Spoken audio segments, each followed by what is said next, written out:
Minhas queridas e meus queridos, boa noite a todas e todos. Eu quero, neste momento, iniciar a reflexão de lançamento do livro Crise e Golpe aqui nesta noite, nesta ocasião,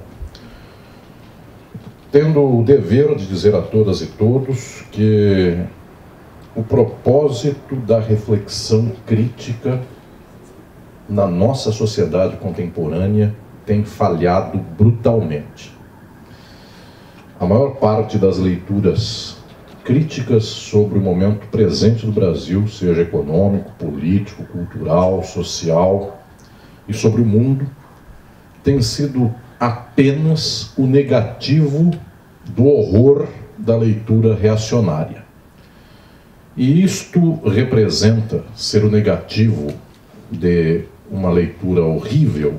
Este 1 sobre X representa estar pautado pelo X. Infelizmente, a sociedade mundial perdeu há muito tempo, por variadas razões, e em especial pelo combate que se fez à posição transformadora de mundo. A sociedade mundial perdeu há muito tempo a capacidade de reivindicar, de estabelecer as premissas pelas quais a crítica deve se fincar no solo de nossa sociedade. Nós perdemos, e é isso que devemos resgatar. Devemos necessariamente ter em mente, mais uma vez, a crítica ao capitalismo. Não está na moda. Sei, as senhoras e senhores sabem disso. Nós estamos no tempo presente, pelo menos há 30 ou 40 anos, criticando questões pontuais, na ideia de que um pontinho aqui, outro pontinho lá, uma pequena luta aqui, uma enorme luta lá, porque nenhuma luta é pequena, desde que há um ser humano sofrendo, explorado ou oprimido, nenhuma luta é minúscula.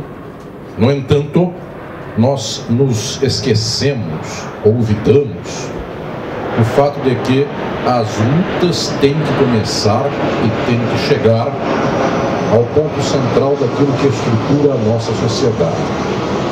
E aquilo que estrutura a nossa sociedade é um modo de produção capitalista. Eu não tenho ilusão nenhuma, aos que estão me acompanhando pelos meios eletrônicos, as senhoras e senhores aqui presentes, eu não tenho dúvida alguma de que aquilo que nós estamos vivendo hoje no Brasil é fundamentalmente uma crise do capitalismo, Brasil e mundo. E inclusive o modo pelo qual reagimos a essa crise, propomos meios de transformação dessa crise, tudo isso também se deve ao fato de que somos produtos, reféns de uma lógica capitalista. Pasmem, senhoras e senhores, o povo é de direita porque a classe média é de esquerda.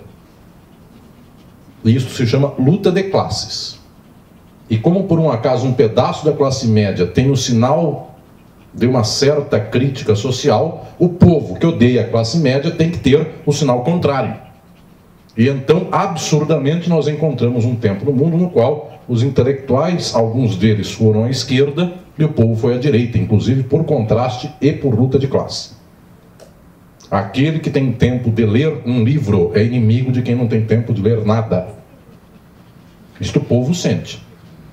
Porque aquele que está trabalhando no caixa do supermercado e que ainda não venceu a sua jornada de trabalho nesse minuto e fica sabendo que alguém está fazendo uma teorização sobre Lacan após vencer centenas e milhares de páginas dos seminários de Lacan, de esquerda é quem leu Lacan, de direita é quem está no caixa do supermercado. Este que está no caixa do supermercado, que é proto-fascista, ou ela que é proto-fascista, eles estão numa posição de luta de classes, porque esta pessoa não consegue ler nada, não consegue ter tempo para ler nada, nem cabedal cultural, nem situação de contexto de conversa com ninguém, e quem vem encher o saco com Lacan é seu inimigo.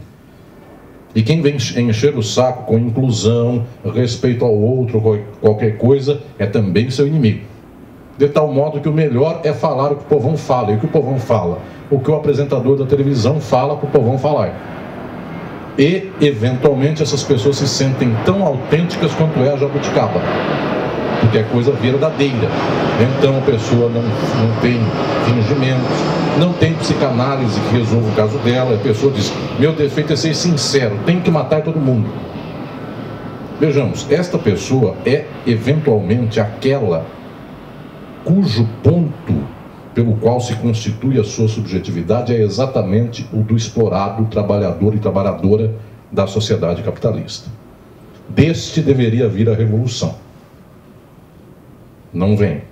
Da classe média não vem revolução. A classe média quase sempre, historicamente, está relativamente assentada numa vida boa, para dizer nos termos gregos antigos, lá de Epicuro, e essa vida boa é até uma vida relativamente crítica. E esta vida boa representa ser vegano, representa não tomar refrigerante, representa caminhar pela manhã, preferir bike a carro, preferir patinetes a quaisquer coisas que atropelam os outros no meio da rua. Vejam, toda esta forma de ser, que quase sempre identifica o que é ser de esquerda nos últimos 30 ou 40 anos, o povo tem ódio de todas essas coisas. Porque quem mora no extremo da Zona Leste não tem patim para chegar no seu emprego. Não tem meio pelo qual uma bicicleta consiga fazer a sua locomoção, dado que ele sai de Guaianazes e vai atravessar a cidade para vir aqui, nesta beira de Rio Pinheiros, onde estão os prédios de 40 andares com colunas de gesso gregas e espelho azulado, uma imitação kitsch do que é a Grécia Antiga com o pós-moderno. Vejam, não tem jeito de viver com patinete, não tem jeito de andar de bicicleta, então anda de metrô, então anda de trem, então deseja comprar um carro. E as senhoras e os senhores sabem muito bem disso. Quando compram um carro, que é raro, então, ao cabo de todo esse processo, colocam um adesivo no carro: foi Deus que me deu. Porque é a única coisa que faz inteligibilidade para essa pessoa. Eu ganhei um Uno, uma vez eu vi um Uno preto, 85, com um pneu muito estourado e a lataria toda amassada e atrás bem enorme. Foi Deus que me deu. Eu disse: Deus é sádico. Lembrando que Deus deu ao dono do Uno, quem fez a fábrica, a Fiat. Portanto, e aquele só deu um Uno usado. Deus, sendo hipster, vos dá patinetes. Estou dizendo que vivemos num tempo de descompasso. E esse descompasso se deve a uma causa material e a ausência de interpretação teórica dessa causa material. Nós abandonamos a interpretação, a leitura de mundo e a crítica política e social do capitalismo. Por causa disso, quase nunca os debates atuais falam de coisas como pão, terra, casa, paz, como falava o velho Lenin, para quem, se eu não tenho um povo educado politicamente, eu tenho que dar palavra de ordem. E vinham lá alguns comunistas mais bolcheviques radicais que o próprio Lenin e diziam: palavra de ordem é materialismo histórico dialético. E isso o povão da Rússia não entendia. Ele disse: é pão, é terra, é casa, é paz. Vejam, senhoras e senhores, pão tem faltado, terra tem faltado a quem trabalha, teto tem faltado também à maioria da população, e paz se resolve nesta forma esdrúxula que temos hoje, pela qual as pessoas então votam em quem tem a arma maior. E aí vem de novo Lacan, mas em especial não precisa nem dele, vem o Freud para dizer o desejo da arma um pouquinho maior, estes calibres um pouquinho maiores que faltam à potência de mundo da maioria das pessoas. Muito bem, nós abandonamos este modelo de crítica social do capitalismo e, minhas senhoras e meus senhores, eu quero aqui anunciar nesta noite mais um ponto. Aqueles que me acompanham, sendo os meus orientandos de mestrado, doutorado, o Patrick está aqui na noite de hoje, e em nome dele eu falo do resto não, dos demais. A Camila, inclusive, que é a madrinha deste encontro, etc. Eu insisto muito com o fato de que nós lemos erradamente as razões pelas quais perdemos o ímpeto da transformação social concreta pelas suas determinações econômicas. É um absurdo aquela que venham dizer que nós trocamos de debate de esquerda porque então mulheres, negros, LGBTs chegaram com seus debates e esses debates não são econômicos, são da opressão e não da exploração, e por causa disso a exploração ficou de lado e agora só se fala em identidade. Isso é um absurdo, porque toda a luta da transformação social contra a exploração é também uma luta antirracista, antimachista, antipatriarcal e anti-homofóbica, e contra a xenofobia. Portanto, as lutas identitárias são as lutas necessárias num complexo de lutas de transformação social. Eu quero aqui anunciar muito tranquilamente às senhoras e aos senhores, enquanto o avião não cai na nossa cabeça, mas o FBI já está gravando essa palestra, então já tem as coordenadas. O problema é que por aqui tem muita gente que o FBI não quer matar na redondeza, não aqui, né, assim, e o avião cai pegando os vizinhos. Então, a maioria que vem aqui, o FBI já conhece. Está bem listado, inclusive. Quintal já é conhecido. As coordenadas do GPS estão bem dadas. Vejam lá. As causas pelas quais nós abandonamos a luta material não se devem a outras lutas que advieram e que devem ser postas em conjunto nesse grande complexo. Em primeiro lugar, nós perdemos ímpeto revolucionário com o fim de um processo histórico-social que, para aqueles lutadores e lutadoras não deveria, efetivos da luta de transformação do capitalismo, não deveria representar uma perda de ímpeto, mas representou, eu falo aqui da experiência do mundo soviético. Isto sim tem muito mais impacto no arrefecimento das lutas do que eventualmente o fato das lutas terem sido somadas com outras tantas lutas. Porque eu volto a falar, as lutas são no plural, são muitas, lembrando de sua determinação capitalista. Volto a dizer aqui que quando se perde algo como a experiência da União Soviética, perdeu-se efetivamente um eixo geopolítico de ação. E eu não estou fazendo aqui nenhuma saudade, nenhum pleito de saudade da União Soviética. Nenhum. Só se pode começar uma luta socialista fazendo a crítica da experiência soviética, que não fez a transição plena ao socialismo, fez burocracia de capitalismo de Estado. Mas o fato é que, em algum momento, qualquer país da periferia do mundo, se construísse políticas que fossem soberanas, anti-imperialistas, esses países teriam que contar com algum eixo geopolítico distinto daquele quase único que temos na atualidade. Dizendo em outros termos, qualquer país do mundo, para se afirmar economicamente, tinha que contar, num mundo que era bipolar, com um segundo polo. E então, a pessoa que era exilada em um certo país corria para o outro, da cortina do lado de lá, e por lá ficou por muito tempo. Lembremos aqui o caso do Prestes, que não foi exilado em Portugal, não tomou vinho em Paris, foi para a União Soviética. Quem tomou vodka, das piores, mas era a casa da vodka. Estou dizendo com isto de que nós efetivamente perdemos espaços geopolíticos de estratégia. De tal modo que aqui, entre os presentes, eu sei que no ano de 2018 passou pela cabeça de muita gente, eu aguentei essa conversa o ano passado inteiro, e não só o passado, retrasado também, e estamos vivendo nesse tempo. A pergunta é, para onde nos exilamos?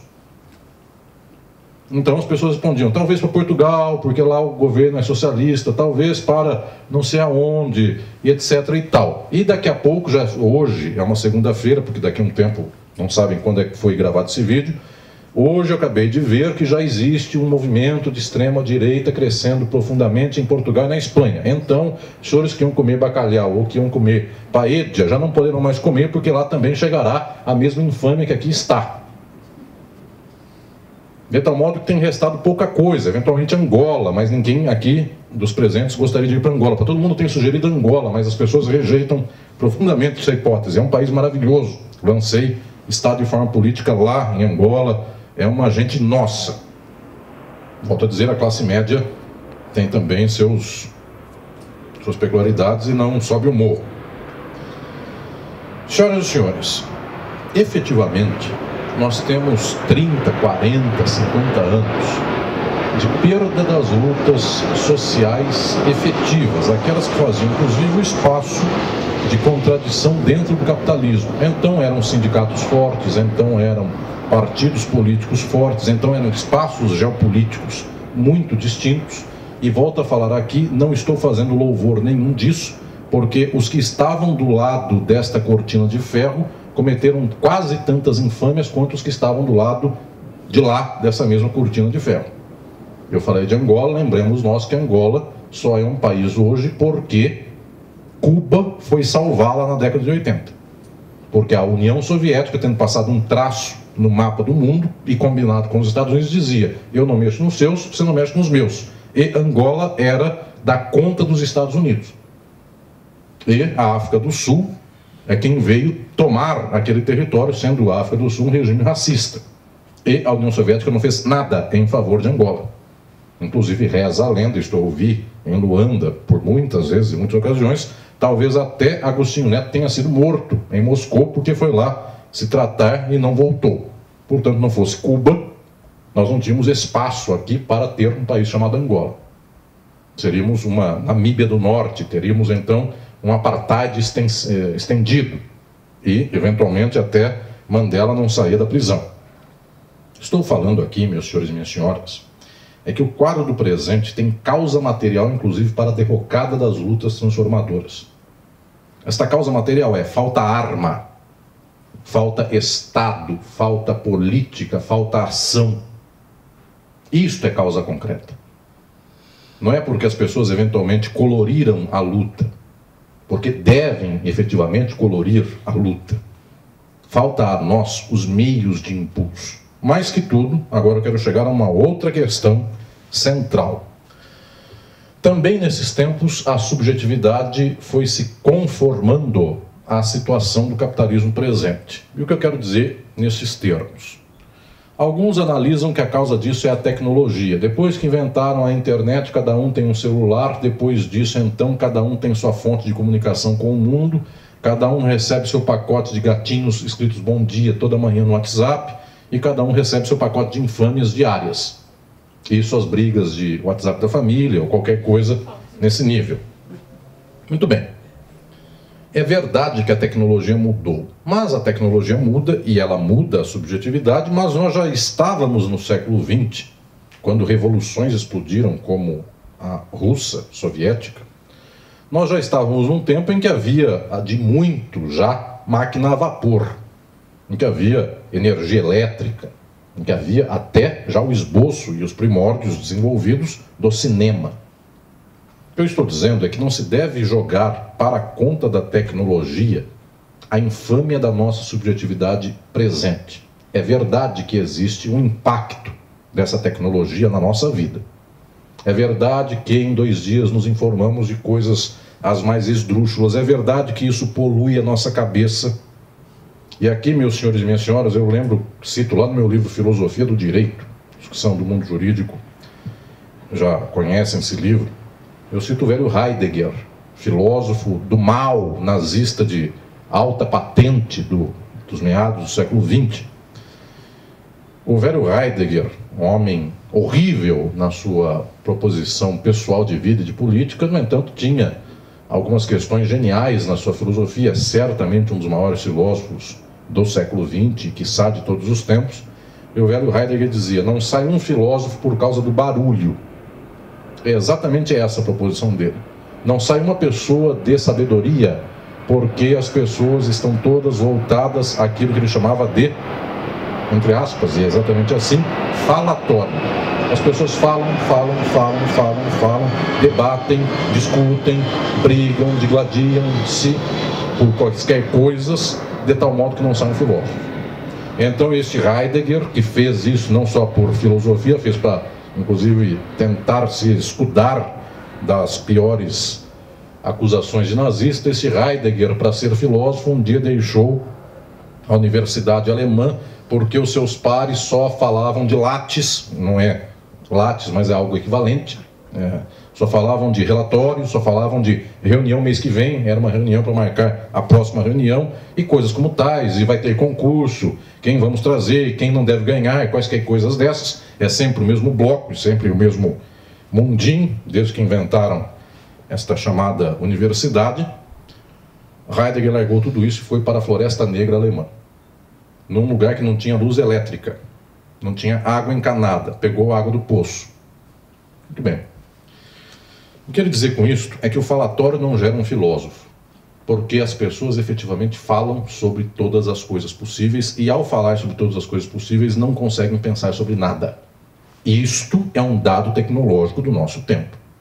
As pessoas efetivamente, há uns 3 anos, se debateram sobre um tal de vestido que era ou azul ou branco, ou algo assim, preto ou azul, não me lembro que cor.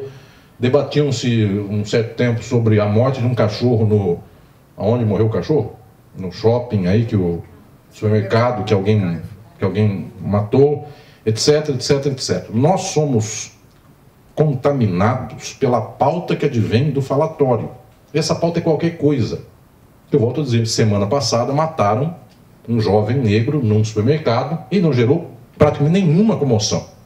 A vida negra vale menos que a vida do cachorro. E, senhoras e senhores, façam a conta dos pet shops que existem por aí, vejam quanto mercantilmente tem valido mais cachorro do que ser humano. Já isso aqui também, os senhores vão dizer, uma novidade do nosso tempo. Quem é do meu tempo lembra lá do Eduardo Duzek, troque seu cachorro por uma criança pobre. Fanny lembra dessa música que a gente cantou em algum momento da vida. Muito bem. Fanny tinha 3 anos. Vejam lá. Estou dizendo com isso que nós temos um impacto da tecnologia na subjetividade.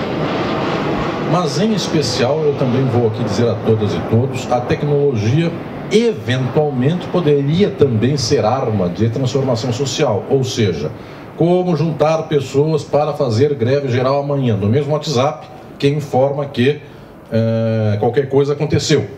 Muito bem, nós poderíamos até ter uma instrumentação da tecnologia distinta.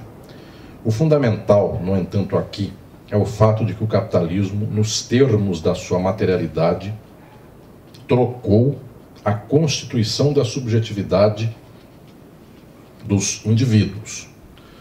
O tempo que isto acontece é o tempo do chamado pós-fordismo. No livro Estado e Forma Política, que escrevi, lancei há algum tempo, há alguns anos, nesse livro eu exponho a leitura da política no tempo presente a partir desta chave disjuntiva do tempo do capitalismo fordista para o capitalismo pós-fordista.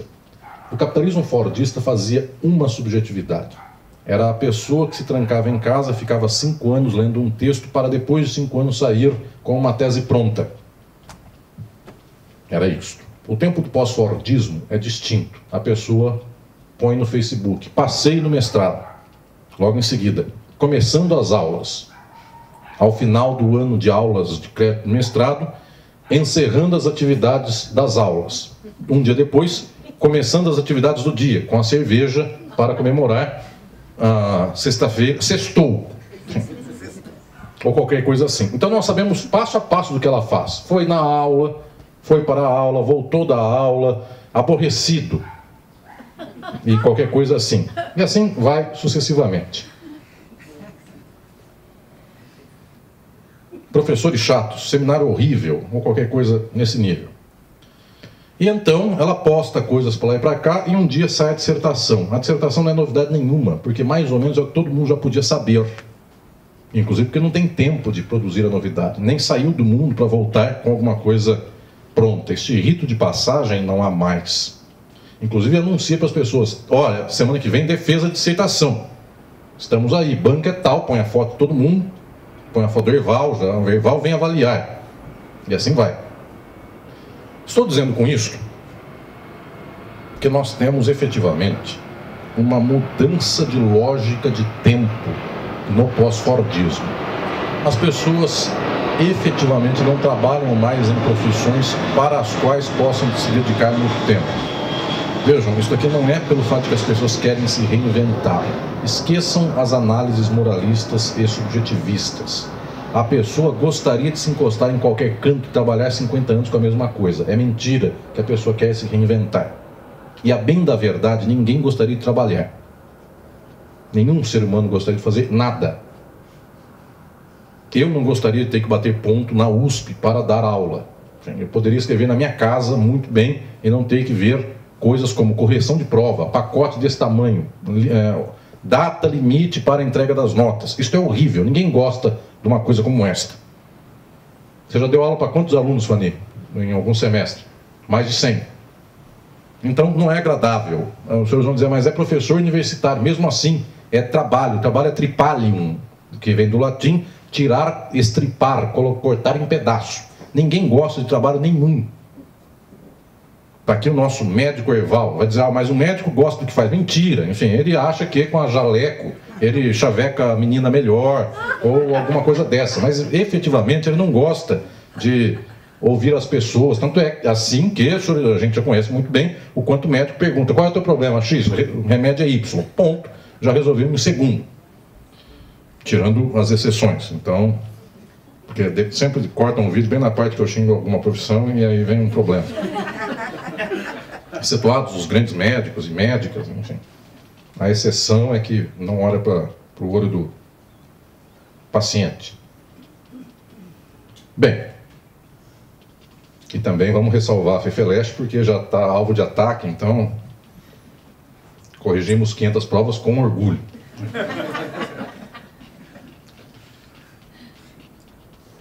No Largo de São Francisco, a FEFELESH corrige. No Largo de São Francisco, tirando eu mais 3, o resto é o método da escada. Taca e, enfim, de 10 a 0, conforme o degrau.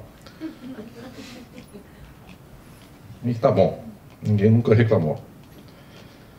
Vejam lá, e também é mentira. Enfim, eu preciso sempre lembrar isso antes que alguém se ofenda por lá e diga que ofendi a faculdade.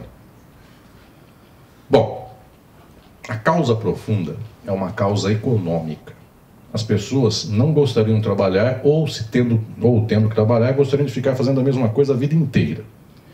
No entanto, alguém sai de caixa do supermercado, vai ser Uber, depois vai trabalhar na cantina, depois ele vai se reinventar e vai ser atendente de telemarketing da empresa X, depois ele vai trabalhar na empresa Y. Não é porque ele está se reinventando a cada dia, está descobrindo novas oportunidades. É porque as condições da exploração do trabalho assalariado se tornam tão degradantes numa sociedade da acumulação cuja valoração está em crise, que então as pessoas têm que se virar com o que têm. E efetivamente o esgarçamento social desde a década de 70 até hoje é de tal modo posto que nós temos efetivamente na atualidade mais diferença entre a riqueza e a pobreza do que tínhamos na década de 60. Muito mais. Então ser pobre no dia de hoje é pior do que ser pobre na década de 60, dado que o rico na década de 60 pegava por ano, quando ele era um rico esbanjante, ele pegava a Varig umas 4 vezes no ano para ir para a Europa, quando era um rico esbanjante. E eventualmente o rico esbanjante de hoje tem um avião. Ele não precisa ser muita coisa, o rico esbanjante, para ter um avião. Basta ser cantor de sertanejo universitário, ele já poderá possuir um avião. E Europa é uma coisa bestial para essa pessoa. É um dado banal. As pessoas vão para as ilhas, geógrafos, me ajudem lá, ilhas... você que viaja para... sei lá, ilhas que ninguém... Seychelles ou qualquer... Seychelles é legal. Você já foi? Não. Mas todo mundo fala. Muito bem. Então vejam lá. Alguém sendo pobre hoje, sabendo do que é ser rico, e rico é só consumo, porque rico, para a maioria dos pobres, não é aquele que tem um capital, é aquele que é o rei do camarote, é quem abriu o champanhe, que é uma noção totalmente deturpada, inclusive porque é pobreza e riqueza. Coisas como tais fazem um certo perfil de subjetividade que tem um apelo enorme para a consumação imediata da sua própria vida. Então as pessoas efetivamente não querem deixar o gozo da vida para depois. Em nenhum momento de nenhuma sociedade o desejo de gozar deixou de ser posto e presente. O fato é que certas modalidades de estruturação da produção no capitalismo exigiam das pessoas um certo ritmo de subjetividade e de vida que pudesse fazer uma contenção do presente em prol do futuro. O que eu quero dizer por isso? Mulheres e homens de 1910 e 20 poderiam dizer: eu vou economizar totalmente, vou trabalhar sem quase nenhuma condição, mas meu filho vai estudar e vai fazer faculdade. Era uma lógica de alguém que aguentava subjetivamente não comer para o filho fazer faculdade. Essa lógica vem até quase recentemente para nós. Hoje é uma segunda-feira, estou falando isso aqui não por vocês que sabem, enfim, é como jornal. Quando eu compro jornal, infelizmente eu compro ainda jornal de papel na banca, e todo dia eu digo lá para o meu camarada Silva, que ele vai ver esse vídeo, e é um camarada nosso de esquerda. Eu digo: a única verdade desse jornal é a data. É que eu só compro para saber se alguém morreu, qualquer coisa assim. E quem tem que morrer não morre, né? Sempre sai do hospital. Isso, não estou falando genericamente.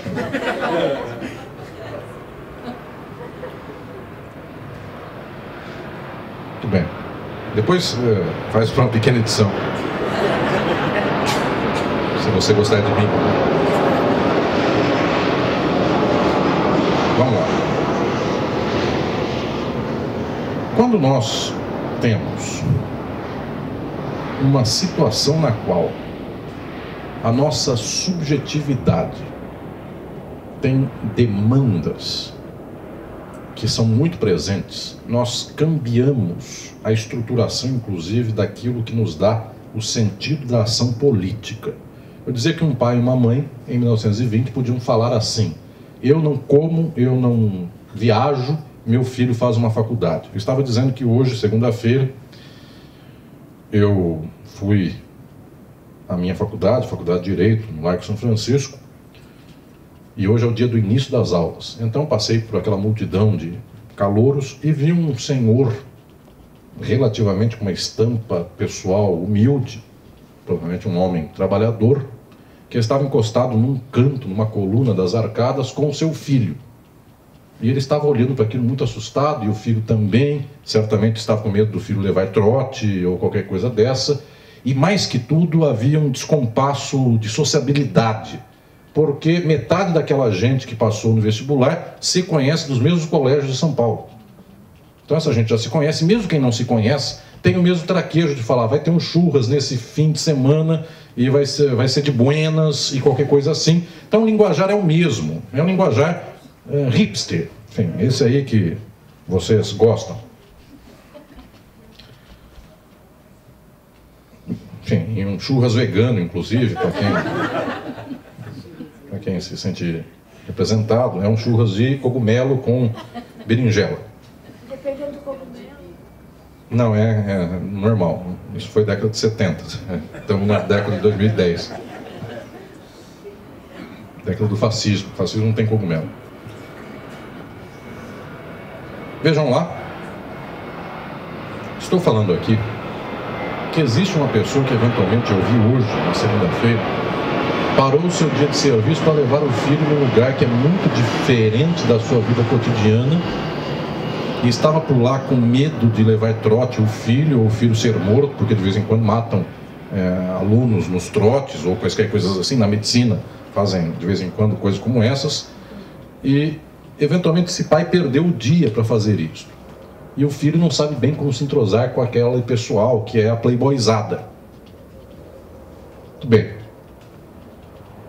Estou dizendo com isto que nós temos, por quase posição de mundo, gente que perde o presente em prol do futuro. Só que cada vez menos. O que eu quero falar é nesse sentido. As pessoas efetivamente precisam trabalhar de qualquer jeito, precisam fazer qualquer coisa, e elas têm um impulso na vida de não perder amizades. Elas têm um Facebook, o Facebook tem 1000 curtidas. Se eventualmente elas não são minions, as curtidas caem para 150, e quem já teve 1000 Só ter 150 é horrível. Quem perdeu amigo do Facebook se sente uma pessoa altamente desprestigiada. E vejam, tem até lógica. E qual é a lógica disso? Eu preciso ter amigos no Facebook porque eu preciso de trampo. E se eu não tiver gente com a qual eu converso, chama networking. Os senhores e senhoras aqui que são da ADM, gente do mundo business, tem até uma lógica isso. Eu preciso aguentar gente esquisita, eu preciso ir em festa de casamento, eu preciso ouvir festa de 15 anos da minha filha, o nome dela é Jéssica e etc e tal, lá, Jennifer, né? Jéssica é do outro tempo. Muito bem, eu preciso nessas coisas porque eu preciso ter contato, porque eu preciso de emprego. Então as pessoas têm muita justificativa pela qual elas não reagem contra um fascista. Elas não escrevem no Facebook contra uma manada. Porque se ela for contra a manada, ela perdeu o mínimo da sociabilidade. O mínimo da vida nos dispositivos que a vida oferece. E sendo um mundo de horror, nós perdemos coisas como, por exemplo, essa dignidade pessoal de mandar tudo para o inferno. E todas as pessoas, enfim, eu as odeio. Observem como no passado havia muito isso em famílias. 1910, 20, 30, 50, 60, isso até então existia. O pai que, por conta de uma petição de princípio, brigou com todo o resto da família e proibiu os filhos de conversar com os primos, com a tia, com a avó e cortou relações. E nunca mais voltou a falar. Isso havia, antigamente, gente que cortava relação com o vizinho. E era uma petição de princípio, não conversava mais com aquele tipo de gente que não presta. E quantas famílias não tiveram coisas como essas? Enfim, uma pessoa muito difícil na família que tinha lá uma posição tal de convívio insuportável. Minhas senhoras e meus senhores, hoje a pessoa faz o cálculo. Se eu brigar com a minha prima, no dia que eu ficar doente é a prima que leva no hospital. E se eu brigar com o meu chefe, ele fala com o outro que pode me empregar e por causa disso eu não terei um outro emprego. E eu tenho filhos. Então vejam, o cálculo das pessoas é um cálculo efetivamente econômico, só que constatado e posto no nível deste sofrimento da miséria da exploração econômica. Uma sociedade ainda mais exploratória que faz a dinâmica das opções ser uma dinâmica ainda pior. As pessoas efetivamente se sentem mais frágeis. Falando ainda do nível subjetivo, nós temos concretamente na atualidade um dispositivo de gozo que quase nos impede de avançar na luta. E por que isso? Porque a solidão não é muito mais nossa. Claro, nós somos muito mais solitários do que fomos anteriormente, mas nós não aguentamos um dia inteiro de solidão total. A solidão é curada há uns 40 anos com televisão. Nos dias de hoje com celular, com contato, com mensaginhas e coisas desse tipo. É muito difícil para as pessoas enfrentar diretamente a solidão constitutiva da vida. Por isso, inclusive, alguém que esteja preso, eu lembro aqui do ex-presidente Lula, que está preso nos dias de hoje, tem que ter uma fortaleza de subjetividade tamanha para aguentar 4 paredes. Sendo que a nova geração, correndo o risco da prisão, já não faz nada que possa ser crime, como atos revolucionários, como incomodar qualquer coisa. E não é que o Lula tenha feito no seu governo atos revolucionários, inclusive por falta deles, lastimamos. Mas observem que estou falando aqui, a possibilidade de se aguentar numa prisão é quase impossível na subjetividade dos dias de hoje. As pessoas não imaginam que seja isso. Por isso, para todos os meus companheiros e companheiras de esquerda, a pergunta em 2017, 2018 e 2019 é: para onde nos exilamos? Porque eu preciso continuar com os meus contatinhos do WhatsApp. Eu preciso continuar tirando fotos, selfies ou quaisquer coisas assim. Se no Brasil não dá, eu vou para onde eu possa fazer isso, Uruguai ou qualquer lugar onde isso seja possível. Observem, falta aqui a capacidade do dispositivo de luta na subjetividade atual. Não é que falta, em momentos extremos, todo ser humano terá potencialmente isto. Só que nós não estamos nunca sendo levados ao momento extremo. Que isto representa a crise, quando toca as pessoas, gera dessas pessoas algo horrendo. O pobre será Uber, a classe média fará brigadeiro gourmet. De tal modo que o pobre tira milão e a classe média, se vender o brigadeiro gourmet num lugar que tenha um certo público, tira 2 pau. 1.000 ou 2.000 não são total miséria. São uma miséria com 1.000 ou com 2.000. E aí, então, um pobre cuida de 3 filhos com 1.000 e um burguês classe média, ou um playboy classe média com 2.000, ele compra uma t-shirt com dizeres ele não. Então, vai se virando. Entendem o que estou falando? Nós temos efetivamente uma disjunção de subjetividade que nos custa muito. A causa disso, agora eu quero falar, não é nem política por falta de União Soviética, ou qualquer coisa desse nível, porque é uma luta revolucionária como a dos angolanos, para dizer também de coisa que não deu certo. Depois foi dar no MPLA, que hoje os senhores sabem que é o que é. E com todo respeito aos meus amigos do MPLA que estão vendo daqui a pouco esse vídeo e não vão gostar do que eu falei. Mas eu xingo os de cá, xingo os de lá, então não só xingo angolanos, xingo brasileiros e tal. Uma vez eu perguntei para o PT, por que vocês me chamam para falar para vocês? Vocês devem ser masoquistas. Mas enfim, xingo por todo lado. Quem quiser um xingamento meu, pode pedir ao final que eu falei. Me xingo, enfim, também não é só xingo os outros, não. Aliás, me xingo mais do que xingo os outros. Só xingo os outros quando provocado. Bom, estou falando aqui que a culpa não é política porque falta União Soviética, porque Angola fez uma revolução sem União Soviética. E foi. Andou. Então hoje nós não temos nada, não nos impede de começar luta. Também não é a subjetividade, porque os senhores vão dizer, ah, mas em 1910 a subjetividade era mais dada a sacrifícios. Mentira também, porque tinha dandes, tinha cocotas, tinha as escolhidas do não sei quem lá, da década de 60 do Ibrahim Suede, ou qualquer coisa assim. Sempre houve socialite, sempre houve gente que não trabalhou, sempre houve rapaz que não pôs a mão na massa, ou qualquer coisa desse modo. O que eu estou dizendo é que também não está no nível da subjetividade o problema central das nossas lutas. Então, aonde reside esse problema fundamental? Esse problema se dá no nível econômico-material, que reflete na subjetividade e que reflete na política. Isto Marx chama de determinação da sociabilidade pela produção. Quem tem fundamentos de luta marxistas sabe que o problema central não é subjetividade, porque a subjetividade não é assim, inventada por conta própria. Eu podendo gozar ou podendo sofrer, quererei gozar. Não é eu comigo mesmo. Aquilo que sou e aquilo que somos advém de uma estrutura de produção, pela qual então as pessoas são uma certa posição neste mecanismo geral da produção e da reprodução social. Agora eu quero falar mais profundamente. Nós vivemos uma sociedade de acumulação, de exploração, e esta sociedade é estruturalmente uma sociedade de crise. E agora eu quero chegar ao centro, ao ponto fundamental deste livro que estou lançando, que é Crise e Golpe. O capitalismo é sempre crise, mas não sempre crise do mesmo jeito, não a mesma crise. Nós tivemos a crise de 29.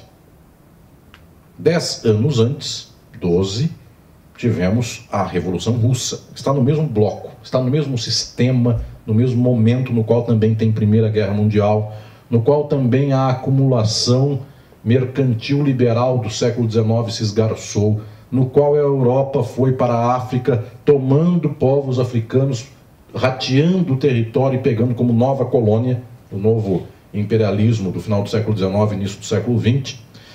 Tudo que nós temos aqui, em um certo momento, foi um grande movimento de crise do capital que gerou, de um lado, a Primeira Guerra Mundial, do outro, uma Revolução Soviética. Um grande movimento de crise. Depois nós tivemos esses tempos de Fordismo, que foram tempos de consumo baixo, mas consumo das classes trabalhadoras, tempos que anestesiaram a Revolução porque deram a cada um salário mínimo. No Brasil isso se chama varguismo. Varguismo não é comunismo. Varguismo não é quase sequer de esquerda. Nós já sabemos essa crítica, não preciso nem voltar a ela. Quem quiser, pegue outro livro meu e veja. E no mundo tivemos coisas como Roosevelt nos Estados Unidos, bem-estar social na Europa ou coisas mais. Muito bem, este mundo está em crise desde a década de 70. A isso chamo eu pós-Fordismo. O marxismo insiste muito em analisar esse momento pelo nome devido, porque neoliberalismo é um sintoma do pós-Fordismo. Só que se eu começar a falar por neoliberalismo, eu situei na política um problema que é econômico. Vejam, eu falo disso no meu livro Estado e Forma Política, o último capítulo. É verdade que pós-Fordismo e neoliberalismo são cara e coroa da mesma moeda. Década de 70 até hoje, estamos em sociedades pós-fordistas, pós-trabalho industrial, pós-organização produtiva industrial tradicional, e estamos em tempos neoliberais. Mas quando as pessoas tomam neoliberalismo por mote, então eu digo desregulação da economia, faltou o salário mínimo ou coisas mais. Tudo isto é algo derivado das condições da acumulação, de um regime de acumulação que é pós-fordista, dentro do capitalismo. Então o marxismo vai um pouco mais a fundo do que simplesmente o dispositivo da subjetividade neoliberal, que é verdade, é um dado deste momento do modo de produção capitalista. Estou falando isso, senhoras e senhores, porque esta máquina da exploração não fecha. Para que os senhores tenham uma ideia, essa conta é muito banal. O que o mundo produz efetivamente, produção é ter feito microfone, ter feito borrachinha para o fio do microfone, alguém que fez esse terno que visto, alguém que costurou a minha gravata, alguém que fez esta luminária, alguém que fez esse tapete, quem cuida do cachorro no pet shop e criou shampoo de cachorro, quem faz qualquer coisa desta, quem fez óculos, quem fez esse avião, quem fez nave espacial, tudo que se produz no mundo é um X que, somando mais ou menos o que a humanidade tem, dá uns 100 trilhões de dólares. Eu estou chutando por alto. O mundo tem de coisas concretas, de parafuso a avião, de nave espacial a microfone, de, sei lá, carranca de madeira a sei lá, caneta Bic, ou então o shampoo da barba do Túlio, shampoo hipster. Barba hipster, levada a shampoo hipster. Somando tudo dá 100 trilhões. Quanto tem de papel no mundo? Tem mais ou menos 600 trilhões. Papel. Então tem gente que é rica, os senhores aqui presentes esse hora, os senhores que são gente da grana, vejo pela cara de todo mundo que o pessoal daqui é para frente. Muito bem, os senhores têm 1 milhão na conta. Tem gente aqui que já acha isso pouco e tem gente que sonha com esse dia histórico. Os senhores têm 1 milhão na conta. Muito bem. Os senhores podem ter certeza de que se os senhores forem ao banco e disserem eu quero o meu 1 milhão em notas de reais, o banco dá. Então o professor Erval, que vai lá buscar os seus milhões no banco. Se ele chegar ao banco e disser eu quero meus milhões em notas de 100 reais, o banco dá para o professor Erval. A questão é, se todos os brasileiros forem ao banco buscarem o que tem no banco, os bancos não dão e os bancos quebram. Um vai buscar, 3, 17. Como a gente faz? Eu preciso sacar 100 reais porque eu vou no supermercado. Isso o banco dá. Eu chego no caixa automático, o banco nem precisa de muita conversa. Eu chego lá no banco 24 horas, enfio lá um cartão magnético, ponho minha senha, já sai o dinheiro que eu quero. É 100 reais. Observem, no entanto, que esta máquina do capitalismo tem muito mais de dinheiro acumulado neste sistema pelo qual o papel e o DOC bancário representam alguma coisa do que o mundo tem para oferecer. Então esta máquina não pode parar, porque efetivamente na hora em que isto for convertido em coisas como parafuso, microfone, tijolo, cimento ou qualquer coisa assim, não tem o equivalente ao dinheiro de todos. Só que para quem tem 3 mil, mais ou menos eu visualizo na frente, quem tem conta bancária de 3 mil reais já é quase que a metade superior da população brasileira, porque ninguém tem dinheiro em conta bancária. As pessoas têm dívida.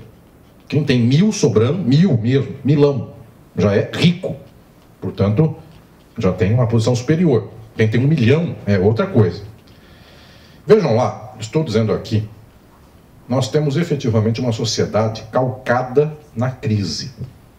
E por que isso se dá? Porque nós não temos efetivamente mecanismos de liquidez desta montanha de capital que circula pelo mundo. E esta produção das coisas do mundo não é suficiente para essa ciranda acontecer. De tal modo, senhoras e senhores, que agora eu quero falar de uma questão muito banal.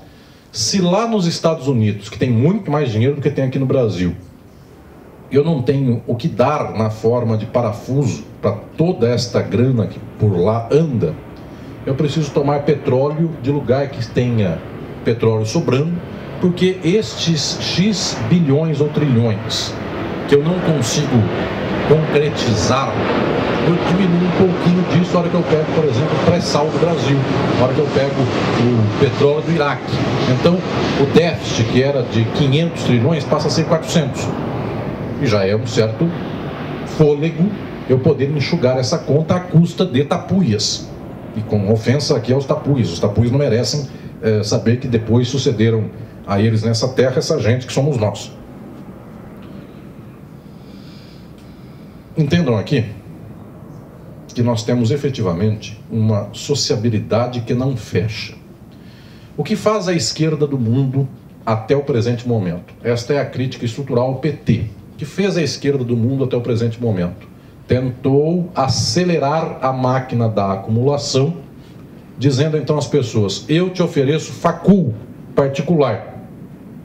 Você vai estudar na pior faculdade do mundo e eu pago para esta péssima faculdade para que você estude por lá uma mensalidade de R$500. Muito bem, então incentivou que as pessoas fossem à facul, de tal modo que uma facul é vendida para outra facul, que vai ser vendida para um grupo pedacinho de pão, né, croton, e assim vai, porque eu não posso falar o nome certo, né, só posso falar pedaço de pão. Depois você corta também, porque depois me processa. Zoou da faculdade. Eu uso da USP, então não é que também é grande coisa. Enfim, entre a USP e o croton é só uma questão de salitre do bandejão para pão cortado. Eu sou do tempo que lá no bandejão da USP era salitre puro na comida, mas hoje deve ser melhor. A Fanny só come coisinhas leves, veganas, é que a gente almoça junto de vez em quando, é só comidinha light. Vejam o que eu estou dizendo. Ao invés de nós salvarmos o mundo, transformando o mundo, nós salvamos o capitalismo. Então as pessoas fizeram facul, de tal modo que elas ganhavam 800, agora com a facul elas ganham 1.000. E é só isso. A diferença de quem não fez faculdade para quem fez é duzentão. De vez em quando a diferença é negativa, porque o pedreiro continua cobrando e ganhando 3.000 por mês, e quem fez ADM continua ganhando 1.500. E faculdade de ADM não serve para nada. Vamos dizer, estou xingando ADM. Faculdade de Direito, gente, eu estou sabendo que tem lá oferta de emprego de direito de advogado de R$800. Trabalha esse mês inteiro. Então é melhor não fazer nada. Eu chamei os meus alunos da Sanfran, todos eles com o nariz erguido, todos eles não, metade, né? Porque depois a outra metade me xinga.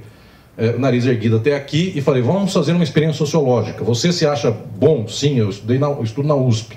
Vamos atravessar a calçada e conversar com um camelô. Perguntei ao camelô: o que você vende? Chocolate. Quanto você tira por mês? 3.000. De tal modo que alguém que fez faculdade de Direito está ganhando 800, está se sentindo atravessado na sua subjetividade por algo horrendo, que é uma sociedade que não valoriza o estudo, e que também é uma mentira, porque a pessoa decora. Está aqui o Patrick, que sabe como funciona o direito, a pessoa decora o prazo do processo para a prova, cola, ninguém estudou nada. Então, esse esforço que a pessoa fez, tudo também é uma mentira.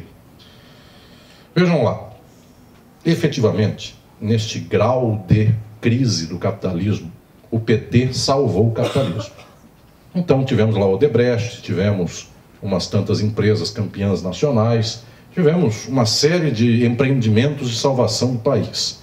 Claro, para quem viveu a década de 80 e 90 e o começo dos anos 2000, onde era um farrapo humano andando, ver este luxo, esse esplendor dos 10 ou 12 anos de glória do PT, foi algo, inclusive, relativamente espantoso. Eu tenho um carinho enorme, a professora Cibele sabe disso, tenho um carinho enorme pela arquitetura, e eu vejo aquilo que era a velha arquitetura brasileira caindo aos pedaços, e é tão bonito de vez em quando a gente vê um prédio pintado. Isto foi nos tempos agora, da economia crescendo um pouquinho. Então o prédio pintou, trocou o espelho vidro da década de 60 por espelhado dos anos 2000, virou pós-moderno, foi estragando mais bonitamente a arquitetura brasileira, já abandonou o padrão Niemeyer e Lúcio Costa. Observem o que estou dizendo. Por todo lado, a esquerda só tem como solução para a crise do capitalismo mais capitalismo, ou capitalismo melhorado. Esta solução dita reformista. Entendam, minhas senhoras e meus senhores, desse jeito, nós só somos os melhores síndicos da massa falida. E, por causa disso, não tem jeito de sair da encruzilhada. Porque, efetivamente, a esquerda que nós temos no Brasil é uma esquerda que salva o capitalismo. A esquerda da América Latina é uma esquerda que salva o capitalismo. Vocês dirão, mas entre a direita que destrói o capitalismo, essa não é menos pior? Sim, teve gente que fez facul. Na facul ele aprendeu que a forma de disposição de produtos na gôndola do supermercado, ADM é isso. Como expõe produto na gôndola do supermercado? Põe chocolate na frente e arroz lá atrás, porque a pessoa vai comprar arroz, vê o chocolate. Então vejam, é uma ciência que a pessoa que trabalhava no comércio há 70 anos nunca fez o ensino médio, sabia, só que hoje já é matéria de faculdade, chama-se marketing multinível, disposição de gôndolas. E tem gente que faz TCC, inclusive, quanto a isso. Já também contaram para mim outro dia que TCC é truco, churrasco e cerveja. Então, assim tem se resumido a universidade. Não tem ilusão contra universitários, nem contra os seus professores. Aliás, prefiro até... Os alunos são menos idiotas do que os seus professores, porque uma coisa é aprender, outra coisa é ensinar isso que o outro aprendeu.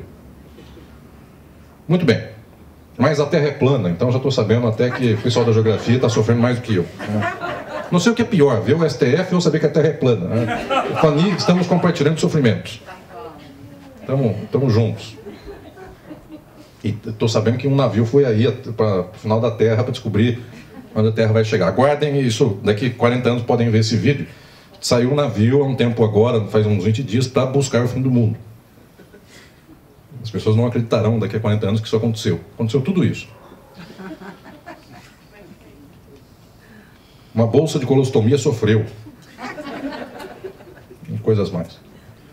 Bom, essa parte você corta, a Terra plana você deixa.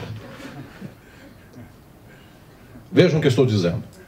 Como salvar o mundo? A solução da esquerda, quando chega na economia, é salvar o capitalismo. Esta solução, senhoras e senhores, é horrível, porque ela põe os termos do poder de volta naquilo que o poder sempre quis. Nós criamos as grandes empresas burguesas do Brasil, que então tiram qualquer governo que seja contra elas. E vejam, eu não estou desconhecendo, eu faço esse movimento em crise e golpe, convido as senhoras e senhores para lerem isto, nos capítulos 1 e 2 do livro. Eu não estou desconhecendo a existência de certos movimentos políticos nos anos do PT, de enfrentamento do capital. E, insuspeitamente, de todos os presidentes do Brasil, o que tinha alguma formação mais à esquerda foi Dilma, que acabou o governo dela com uma política neoliberal candente no segundo mandato, mas que baixou no peito os juros do Brasil. E 6 meses depois começa a enfrentar as manifestações e as movimentações políticas fascistas. Eu não estou dizendo que não tenha havido algum grau de enfrentamento do capital. Algum existiu. Isso é uma tese central da leitura política que eu faço em Crise e Golpe, também convido a todos e todos para lerem. Se fosse só o imediato interesse do capital, estava lá Dilma até o final do ano. Teve algum grau de disjunção, e essa disjunção se deve a uma burguesia brasileira que ganhou com o PT, mas nunca gostou do PT, e se deve essencialmente a um capital internacional que este sim via na Odebrecht um concorrente, que este sim via na Petrobras uma concorrente e uma possibilidade de pegar postos de petróleo no Brasil. Então não estou desconhecendo que tenha havido um grau mínimo de posicionamento. É que esse posicionamento é capitalista. Vejam, Minha Casa Minha Vida não foi construída por mutirão, nem por conjunto de formação de construção civil dos trabalhadores e trabalhadoras. Foi construído por grandes empresas brasileiras e multinacionais que compravam um terreno no fim de qualquer cidade e construíam por lá um prédio. Faz 3 meses eu fui fazer uma conferência, me pediram por 5 anos e eu não tinha data porque tinha que fazer uma longa viagem, mas de tanto me pedirem eu fui com muito carinho fazer uma conferência em Iguatu, no Ceará. Para Iguatu nunca tinha ido. Fui até Juazeiro várias vezes, o Crato, Fortaleza por todos os tempos, mas Iguatu nunca fui. Muito bem, chegando em Iguatu para fazer uma conferência missionária naquela cidade, enfim, fui levar a palavra, né, das capitais, para aquela cidade, uma estradona imensa, sem nenhuma 150 quilômetros do aeroporto de Juazeiro, uma estradona imensa, onde só se passa por uma ou duas cidades. De longe, a uns 10 quilômetros, eu vi Iguatu. O motorista me disse, lá está Iguatu. 10 quilômetros.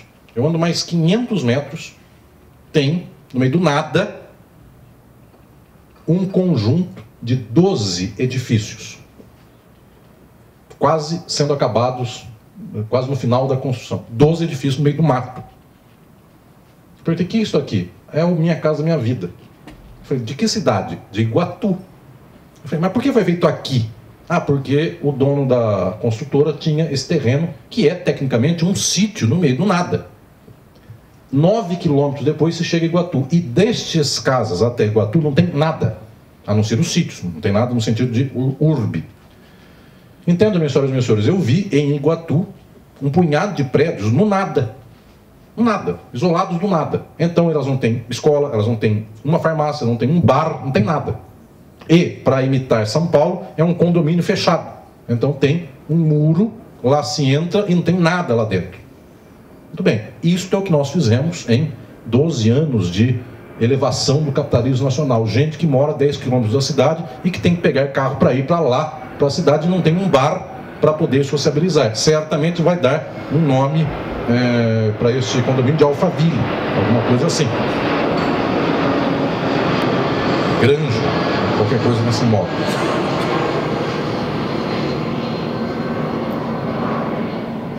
Me dói dizer isto.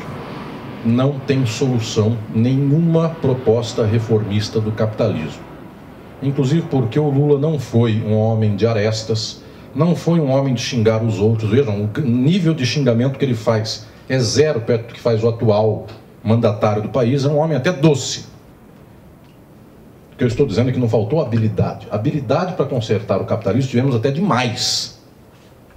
Gente entusiasta, gente que levou para frente o empreendimento nacional capitalista. A questão central é que nós precisamos necessariamente começar a arraigar a luta de superação do capitalismo. Eu não tenho ilusão quanto ao material humano que temos. Da gente não sai revolução. Eu não estou xingando vocês, não vim aqui xingar vocês, vim me xingar. Estou me xingando. Isso quer dizer, na hora H, nós não somos capazes de enfrentar lama, nós não somos o general Vo Diap do Vietnã, que fez estratégias de guerra, nós temos medo do guarda da esquina que dirá do FBI, nós não somos capazes de fazer esta revolução. O fato é que a miséria social, que hoje é mundial, pode gerar esta classe explorada sem nada no mundo todo.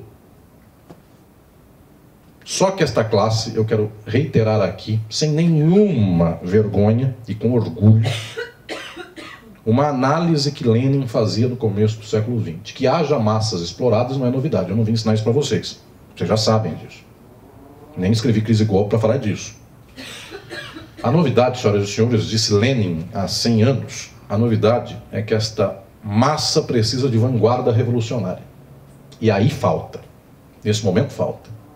Porque não é com dissertação e tese que se faz vanguarda revolucionária. Nenhuma coisa dessa faz luta revolucionária. Universidade não faz luta revolucionária. Universidade faz tese. O que não estou dizendo aqui que o universitário não possa fazer luta, mas não enquanto categoria universitário. Enquanto lutador ou lutadora, ele faz luta e ela faz luta. Nós efetivamente estamos criando uma certa massa mundial cuja exploração tem se sintonizado e tem sido mais ou menos a mesma.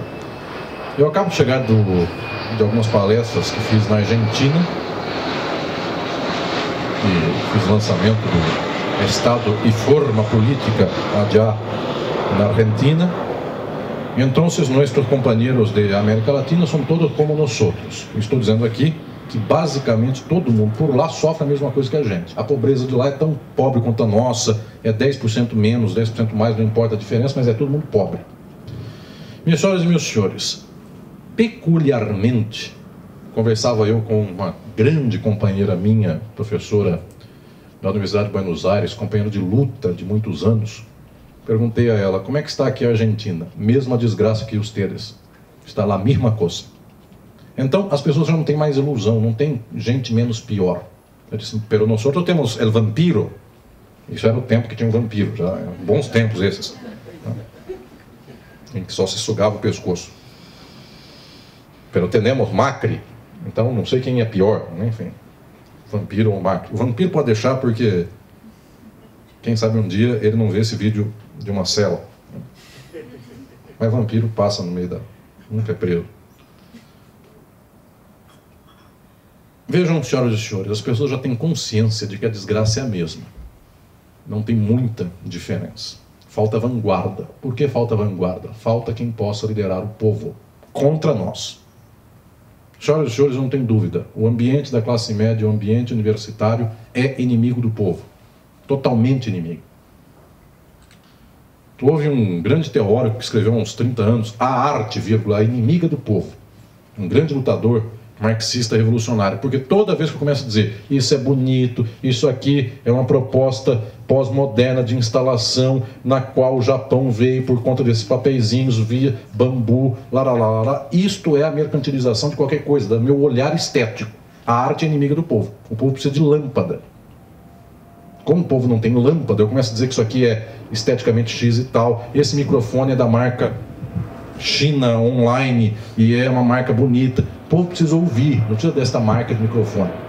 Estou dizendo, senhoras e senhores, que o nosso modelo não consegue gerar vanguarda, porque a vanguarda efetivamente passará por tempos de provação. E quais são os tempos de provação? Imaginem, para não falar de coisa muito sofisticada, para falar só do Brasil dos últimos 40 anos, isto que hoje nós dizemos não é nada, que se chama PT, quando surgiu, o Lula foi preso. Naquele tempo de greve do ABC, gerou prisão. 40 anos depois gerou outra prisão, por outras razões. Mas estou dizendo que qualquer processo de vanguarda, ainda que seja reformista capitalista, gera incômodo. Gera algum grau de divergência. Como nós não temos uma massa constituída na capacidade de divergir e de apostar na transformação do modo de produção, tem faltado a nós a vanguarda nos dias de hoje. É por causa disso que nós não fazemos revolução. Só que a situação de exploração social é tamanha que o povo é fascista do mesmo jeito que poderia ser revolucionário. O povo não é fascista por petição de princípio. O povo é fascista porque é o caminho do que deságua a evolução das coisas no tempo presente. É só isso. Houvesse vanguarda revolucionária, metade do povo estava conosco. Eu não tenho ilusão quanto a dizer o povo nós o perdemos porque é um povo do mal, algo assim. Senhoras e senhores, é que nós não temos nenhuma palavra de ordem a não ser esta da bike alternativa. E isso, volta a dizer, o povo odeia qualquer pessoa assim. Odeia qualquer coisa desse nível. Tem gente que fala para mim isso, inclusive, eu fico chocado, isso não é nada para se vangloriar. As pessoas dizem para mim, eu odeio comunismo, mas quando o senhor fala eu paro e presto atenção, porque o senhor fala com voz grossa, terno e gravata. Vejam, a tristeza que é a coisa, porque eu passei a minha vida inteira pensando, refletindo, estudando e escrevendo, para as pessoas pararem para me ouvir, porque eu tenho 1,95 m, falo com voz grossa e tenho terno e gravata. Eu tentando entender melhor, porque a pessoa fala isso, é um fascista qualquer.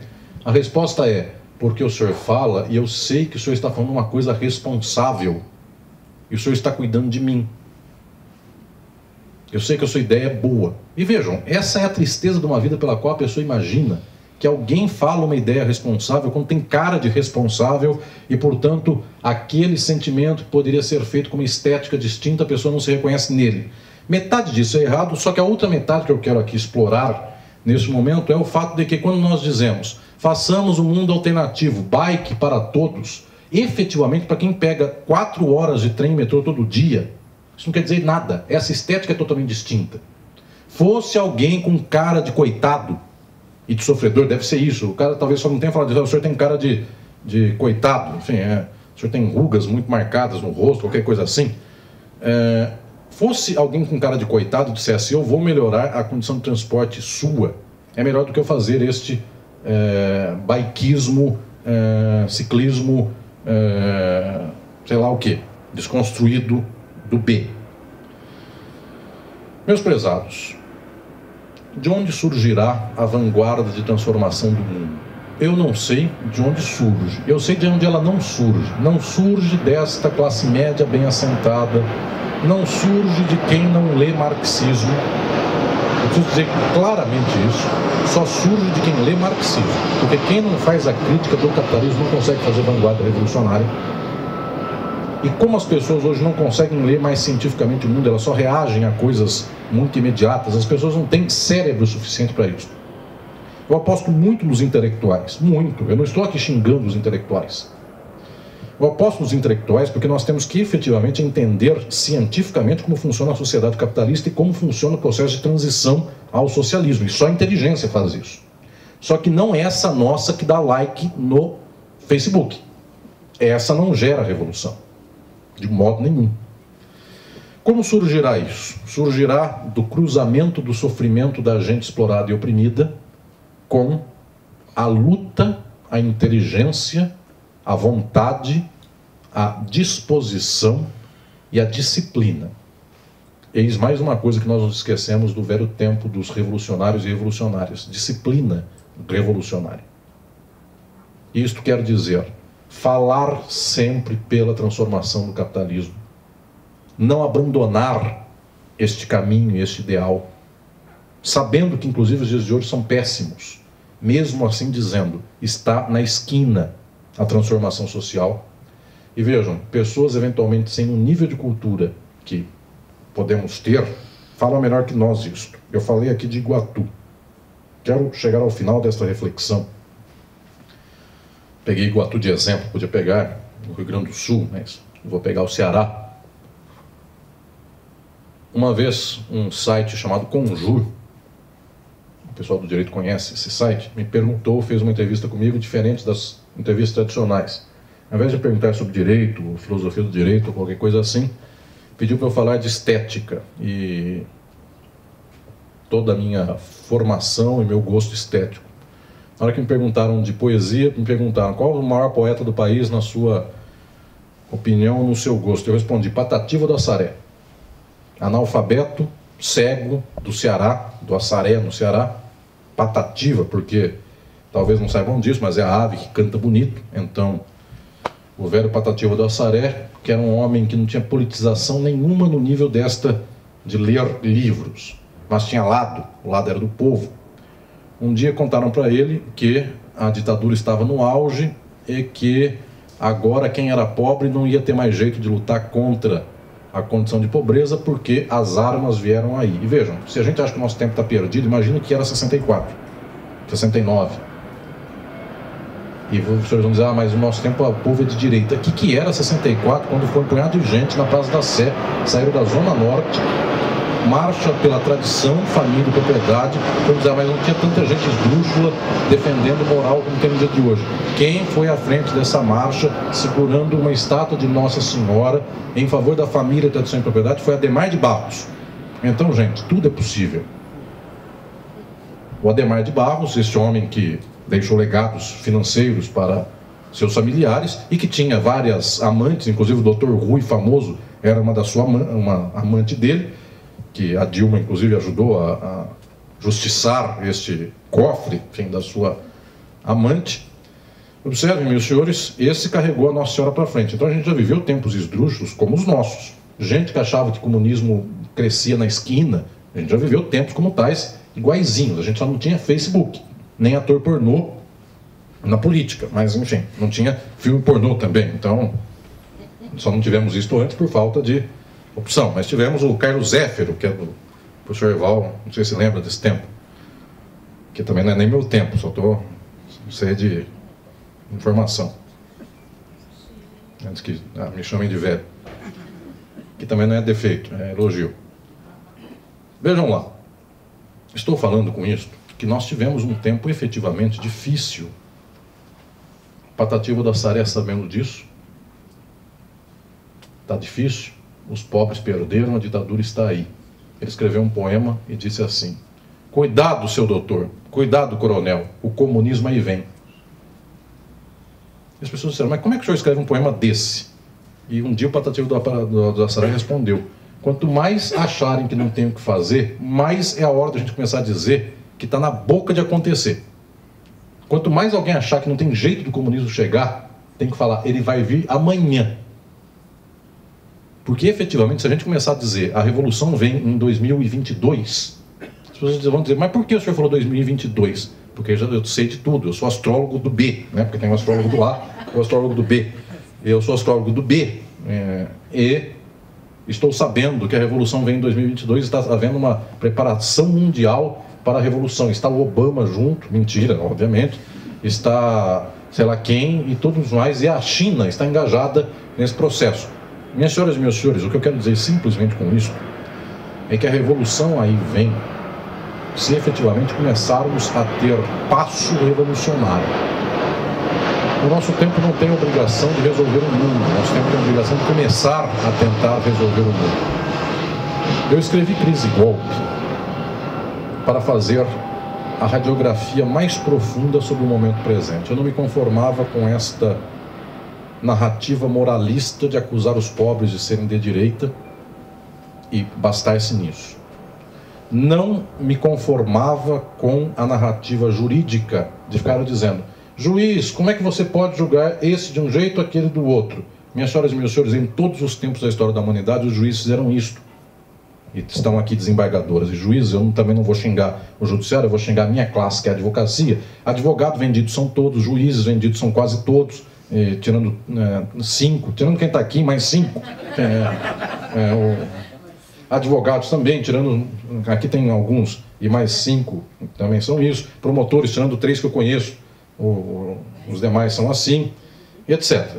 Salvam os defensores, então salvam 17 no meio de 1 milhão de defensores. Observem, eu não queria juízo moral, eu não queria fazer esta análise esdrúxula do porquê um juiz cometeu tal coisa, do porquê a lei valeu para o José e não valeu para o João. Eu queria fazer a análise profunda, esta que não dá ibope, que chegasse à causa da sociabilidade do capitalismo no caso brasileiro. Isto eu lego às senhoras e aos senhores neste livro que é Crise e Golpe, que estou lançando nesta noite. Mas em especial, eu fiz esta análise profunda numa grande esperança. Eu não sei se 17 era pior do que hoje, ou se era melhor do que hoje. Eu sei que cada tempo inventou de um jeito. E eu sei que o Lenin fez uma revolução quando ninguém acreditava que ela seria feita. E eu sei que também, junto com o Lenin, tinha muito pouca gente. Eram poucos os bolcheviques. Tinha a Kollontai, tinha o Trotsky, tinha o Stalin, tinha vários e várias, mas não era a maioria da população russa. E o processo foi. Eu ainda não perdi uma certeza. A causa da determinação econômica é a profundidade científica de como funciona a sociedade. Traduzindo em termos muito claros, companheiras e companheiros, o povo é explorado, ainda que ele creia que é por causa de Jesus ou falta de Jesus. O povo é explorado e não tem WhatsApp suficiente para fazer lavagem cerebral infinita no povo. A dor de ser explorado é mais profunda e material do que a constituição ideológica que fala ao explorado que ele não é explorado.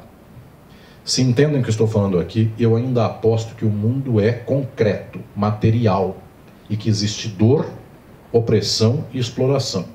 Se isto existe, não tem máscara no mundo suficiente para fazer com que o explorado deixe de ser explorado só imaginando que deixou de ser,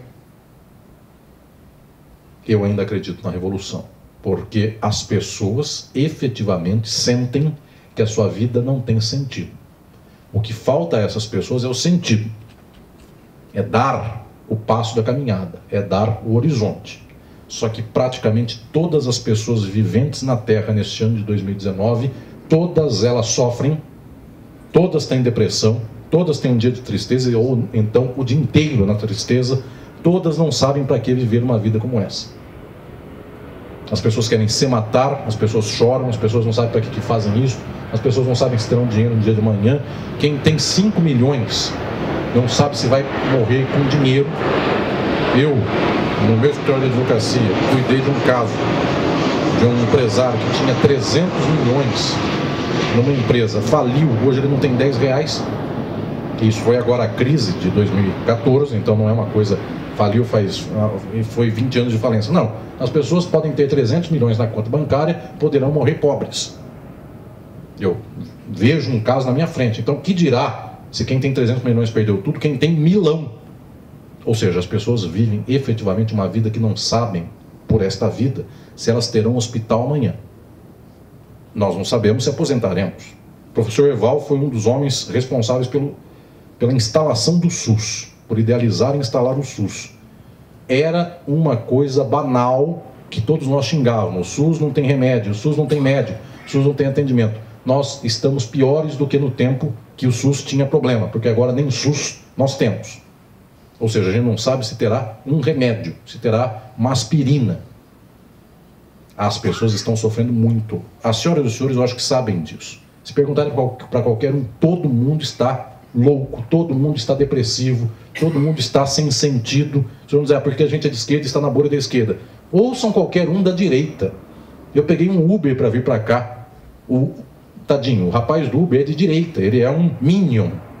A vida dele é sem sentido, ele está sofrendo muito, mas profundamente. Então não é só quem é de esquerda que sofre, qualquer um sofre. Por causa disso, senhoras e senhores, eu quero deixar aqui ao final uma palavra de esperança. Porque nós sofremos, o sofrimento é a materialidade profunda, para falar nos termos da ciência marxista. O sofrimento é a materialidade profunda da exploração e de uma lógica material da acumulação. Eu tenho certeza de que se houver vislumbre de luta, o povo há de pensar que quase não tem nada a perder. Ainda que tenha um WhatsApp, ou ainda que tenha um pet, ou ainda que tenha qualquer coisa. O povo, em algum momento do mundo, há de se levantar. Só que, pasmem, o levante do mundo virá na hora em que menos esperarmos. A vanguarda surge, não é anunciada por muito tempo. Ela surge pelas nossas costas. E vai ter gente que vai dizer, poxa, mas quem está falando por lá não tem mestrado. E eu sou doutor. Eu sou livre docente. Como é que eu vou escutar um que não tem mestrado? Isso é mais ou menos, e volto a dizer, não é nada revolucionário, nem estou servindo de exemplo. O dia que o Lula começou a falar, as pessoas disseram era torneiro mecânico. Também não é o exemplo que eu estou dando aqui, mas eu estou falando que nós não estamos preparados nem sequer para a vanguarda. Ela passa ao nosso largo. Sempre. Por causa disso, senhoras e senhores, eu tenho esperança que nós possamos tocar o mundo e sermos tocados pela dor, pelo sofrimento e pela exploração. Em toda a minha vida, eu tive como meta, uma missão pessoal minha, refletir, pesquisar, construir o meu caminho filosófico, meu caminho teórico, meus livros, minhas obras e minhas falas, de um jeito que eu pudesse chegar ao máximo das ideias que a humanidade já alcançou em termos de ciência, formas sociais, determinação social, categorias da abstração real concreta do capitalismo, que eu pudesse chegar ao alto, mas que tudo que eu soubesse eu pudesse falar para que um analfabeto entendesse. Esse meu livro, Crise e Golpe, é um avanço por esta reflexão e pelo debate para o entendimento da realidade da crise e do golpe, da crise mundial brasileira e do golpe. Mas eu creio que nós temos que ser capazes de saber tocar o coração de qualquer um com o máximo de conhecimento possível. O velho Lenin, quando fez todas as suas obras e fez um lema para caber numa faixa, resumiu tudo aquilo neste lema daqui, sem errar, inclusive, o lema. O lema não era o livro dele, obviamente que não. Terra, pão e paz não era Estado e revolução. nem resumo do livro era uma forma pela qual a liderança revolucionária falava o que o povão precisava ouvir naquele momento, só que não falou errado. Não resumiu o livro, mas não falou errado, falou o que o povão precisava ouvir. Queridos e queridas, eu penso que o nosso momento é poder nos disciplinarmos para o máximo do conhecimento, dando ao povo com o sentido de uma transformação social. Não salvem a democracia. Eu falo isso no Crise Golpe, quero dizer aqui, não salvem a democracia. A democracia é deles. Não salvem o Estado é deles. Não salvem o capitalismo é deles. Não façam aquilo que fez a esquerda do Brasil, que foi tentar salvar empregos e, portanto, salvar a exploração capitalista. Se alguém disser o mundo está totalmente errado, o mundo não presta, está tudo errado, quem fala isso é um fascista. Quem fala isso é um reacionário nos dias de hoje. Mas se os senhores encontrarem alguém que fale o mundo está errado, eu perdi a esperança no mundo, tem que matar todo mundo, tem que acabar com tudo, os senhores digam, o senhor é meu companheiro de luta, porque tem que acabar com tudo mesmo. Não pode restar uma instituição do capitalismo. Está tudo errado. Um ser humano não tem que ter salário. Um ser humano tem que ser igual ao outro em condições materiais. Se eu posso comer, a faxineira pode comer. E não deve haver profissão de faxineira, inclusive. Eu também tenho que lavar e limpar. E a faxineira pode ensinar justiça melhor do que eu. Então, senhoras e senhores, é exatamente um mundo não no qual nós defendamos emprego do trabalhador, mas nós defendamos o fim dos empregos e do trabalho e a possibilidade da emancipação humana. Dói em nós, mas se nós pudermos falar para o povo que a desgraça é pior do que aquilo que o povo imagina, enquanto o povo acha que Deus abandonou o Brasil, os senhores têm que dizer um pouco mais, Deus nem existe. Então é piorar ainda o choque das pessoas, se nós pudermos levar o povo a um caminho de transformação. Eu talvez não saiba o que isto resulta em pequeno prazo ou médio prazo, mas eu tenho certeza que é a única possibilidade de construirmos uma sociedade plena. E mais, por muito tempo isto foi feito só no solo das nações. Hoje, por um acaso, eu acredito que esse rastilho de pólvora, se souber ser aceso nos locais devidos, com as condições devidas, ele incendeia o mundo em pouquíssimo tempo. Pasmem, ou a nossa geração morre com o mundo sangrando, ou a nossa geração morre sob o socialismo. E agora eu quero ser o Patativa do Assaré, não simplesmente pelo peito falando de esperança, mas pela realidade efetiva do mundo. O mundo está em crise, o mundo está na plenitude da contradição, da exploração, das opressões e da dor. Exatamente, porque não tem mais solução no mundo, o mundo tem toda a solução. Pasmem, senhoras e senhores, esse dito que começou a ser falado há alguns anos, de que é mais fácil pensar no fim do mundo do que no fim do capitalismo, eu quero inverter, nunca mais usem isso para si. Nunca mais digam, venha o meteoro. Pelo contrário, venha a minha mão, venha as nossas mãos, venham elas, venham as nossas vozes, venham as nossas inteligências e venha a nossa ação. É mais fácil transformar o capitalismo. Ele está na beira de ser transformado. Ele tem 600 trilhões de dólares rodando e só tem 100 trilhões para dar. Este sistema não pode prosperar. Este mundo não pode continuar. 8 bilhões e meio de pessoas, se ouvirem a voz desta verdade científica de que o mundo é exploração e opressão, a maioria dessa gente se levanta. Eu tenho total esperança. Quando todas as pessoas, e nós, imaginarmos que não tem mais o que fazer no mundo, eis que então nós estamos na beira de um mundo totalmente transformado. Quintal Amêndola, quem sabe um dia nós falamos aqui da luta. Quem sabe um dia nós não podemos falar aqui mais porque estamos em luta. E quem sabe depois de um tempo nós voltamos aqui para comemorar a vitória. Obrigado.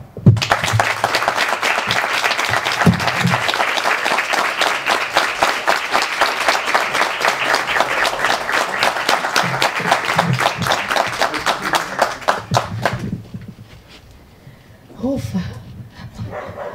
Obrigada. Nossa, estou até tonta. O Túlio, que está ali atrás da Boitempo, está vendendo os livros do lançamento, que é... Não sei o preço, ele vai dizer para vocês. E a gente vai fazer... Quem quiser comprar, vai até ali, na entrada. E aí a gente vai fazer uma sessão de autógrafos, tudo bem? Aqui mesmo, né? Acho que tudo bem. A gente faz uma fila e... Então, obrigada. Para fotos, beijos, abraços. Beijos, abraços. Então, o Túlio está ali, pertinho, para vocês comprarem os livros. Obrigada. Obrigado, beijo. gente. Obrigado.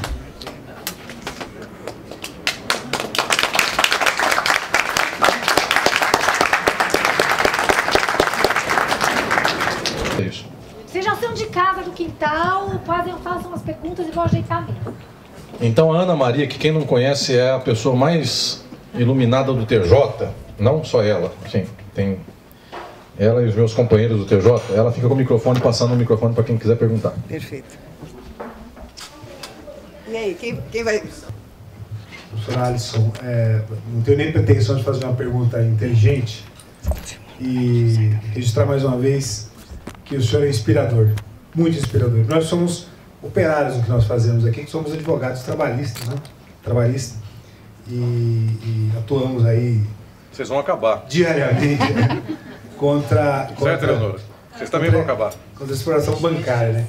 Professor, é o seguinte, o senhor falou bastante tocou no ponto da subjetividade, ficou bem clara essa relação que o senhor fala do material e da ideia, né? De como a relação material do mundo determina o próprio mundo. O senhor poderia abordar rapidamente essa relação da ideologia e da subjetividade, professor? Por exemplo, nós brincamos muito no escritório que o Cid tem uma colega que o cunhado é empresário dessa área de construção, inclusive do Bolsa Família, né? E a gente brinca que todo mundo quer ser Vagnão, o nome dele é Vagnão, porque ele é um empresário, então está muito bem e tal. A gente brinca que o mal do mundo todo mundo quer ser o Vagnão hoje, quer dizer, todos parecem pender a negar a luta de classe e dizer, olha, eu não sou operário, né? Ser operário virou uma ofensa, né? Então, como combater, aliás, como enfrentar essa questão da subjetividade? Existe uma resposta material para isso? Quer dizer, se continuar a ideologia, isso não vai se perpetuar? Não sei se eu fui claro, mas é isso. Obrigado, querido, obrigado. Quem mais? Mais um aí por conta? Então é mais só servir, que eu acho que o microfone não chega. O microfone,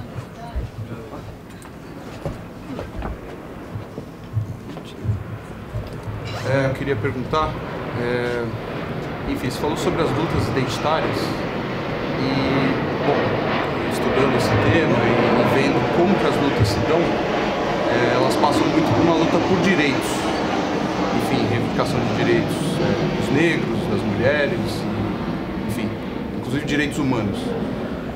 Eu sei que você, nos seus livros, você fala muito de Pachucanes, em que o direito está muito vinculado ao Estado, o Estado é capitalismo, o capitalismo é Estado. Enfim, você acredita que as lutas identitárias estão vinculadas à manutenção do capitalismo?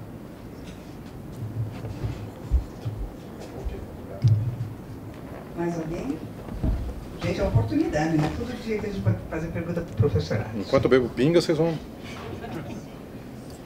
Lina, não quer fazer uma perguntinha? Não? Então respondo. Então, vamos lá. Meus queridos, as duas perguntas. A primeira delas é: as lutas identitárias estão postas dentro do direito? Esta resposta é sim e não. Por quê? Efetivamente, quando se luta por identidade nos termos do capitalismo, esta luta é uma luta por direitos. E essa luta é mais alguma coisa no meio de todo esse processo de valorização do valor. Então é consumo para todas as classes e grupos e gêneros. Só que uma luta pela identidade não precisa ser a luta pela identidade no capitalismo. É isto que eu insisto profundamente em dizer. Qualquer luta, como a luta dos trabalhadores, ela pode ser luta por direitos trabalhistas, ela pode ser luta por tomar o mundo e modificar as relações econômicas capitalistas. Não é porque os trabalhadores pedem salário que a luta dos trabalhadores esteja errada. Está errada a forma pela qual esta luta se expressa. Então, numa sociedade que é racista, que é patriarcal, que é homofóbica, nós precisamos efetivamente lutar contra as opressões. Só que estas lutas se dão no nível da concretude do poder, da efetiva estruturação de relações sociais nas quais os negros possam se apresentar sem um dado de inferioridade. Só que estas relações se dão muito mais facilmente, eu diria que só podem se dar, não é só problema de facilidade, mas é de impossibilidade de outros meios. Esta luta só pode se dar nos termos de uma sociedade que não tem hierarquias. Eu não consigo fazer com que este enxerto das hierarquias consiga se transformar para transferir para um outro padrão esta mesma hierarquia. De tal modo, minhas senhoras e meus senhores, que toda a luta dos trabalhadores, das mulheres, dos negros, do movimento LGBT, dos estrangeiros, de todos os oprimidos e dos explorados, tem que ser uma luta pela transformação desta sociabilidade. Vejamos nós, esse deveria ser um espaço de tantos negros aqui presentes. Não é. E não é por falta de porta aberta. É porque, efetivamente, as condições materiais do capitalismo são condições capitalistas e, portanto, de exploração. Então, eu sou um entusiasta da luta identitária, mas não esta que se põe nos termos de forma jurídica. Pachucanes já ensinou isso há muito tempo. Só que a crítica aqui eu não faço simplesmente a quem luta pela identidade, eu faço para quem luta pelo nível das lutas dos trabalhadores. Também. Qualquer luta que for pelo direito é uma luta que não tem sentido. E mais, se me pergunta, mas hoje, no dia de hoje, você não é favorável a que aumente o salário mínimo? Sim. Você não é favorável a cota para negros? Sim, também. Não é questão do meu imediato, da luta do dia. A pergunta é a pergunta estrutural. Para esta, o direito e o Estado são meus inimigos, não meus amigos. Sua pergunta da ideologia e da materialidade. Nos meus livros como Estado e Forma Política, Crise e Golpe, Filosofia do Direito e outros mais, eu insisto com o fato de que quem pensa o mundo a partir da materialidade pensa a partir do modo de produção. Nós somos o que o capitalismo nos fez ser. Inclusive o nosso jeito de sorrir, de conversar, de ser de buenas, como falava a molecada de uns 10 anos, é só a possibilidade de ser de classe média. Porque quem é pobre não consegue ter esse sorrisinho que a gente tem. Esse meu jeito de sentar aqui de perna aberta, com todo respeito, que é melhor eu ser mais educado, e fazer assim, etc e tal, tem a ver, de uma certa medida, com a posição social das pessoas. Infelizmente, as pessoas tão exploradas e oprimidas, elas não fazem assim, e aí, etc e tal, algo assim. Então, a nossa subjetividade é a determinação profunda da materialidade econômica em nós. Claro, não é simplesmente um mecanicismo, porque se assim fosse, todo mundo era um robô do mesmo jeito. E não é bem assim, é quase todo mundo robô do mesmo jeito. Por que eu estou dizendo isso? Porque basicamente quando alguém me fala, eu sou de classe média, eu já sei o que a pessoa pensa do mundo.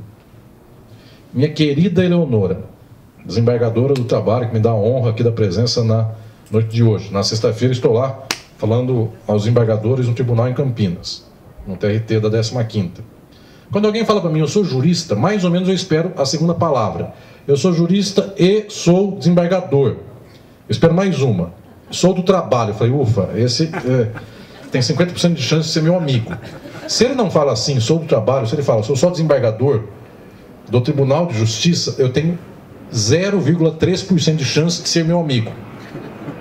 O que eu estou dizendo é o seguinte, mais ou menos, eu já sei pelo modelo onde a pessoa se situa no mundo, como ela pensa.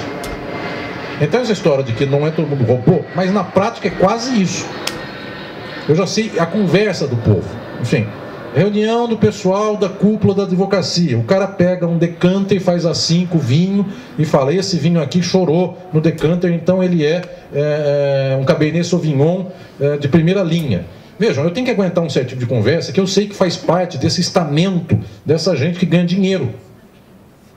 Enfim, que é tudo mentira. Se eu puser um sangue de boi, o cara toma como falando, e dizer, o rótulo aqui é um... fala aí, você que é boa de vinho, um bom, eu não sei. Enfim, etc. Você viveu muito com essa gente, você sabe como é que é esse povo. Então é mais ou menos robô. A pergunta central é: a forma da materialidade determina a subjetividade totalmente? Constitui e determina. Só que existe um nível sobredeterminado. Quem descobriu isso para nós é quem trouxe a psicanálise com alta capacidade para o marxismo. Foi Althusser. Althusser falou, nós somos determinados economicamente e tem uma pedra em cima da determinação, uma sobredeterminação. Vale menos que a determinação. A determinação é econômica.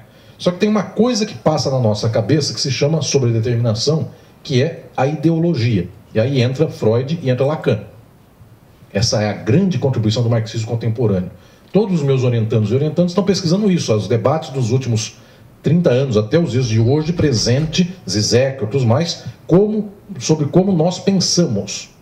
E a pergunta é, nós somos totalmente a nossa base material? Sim, só que nós somos atravessados pela ideologia.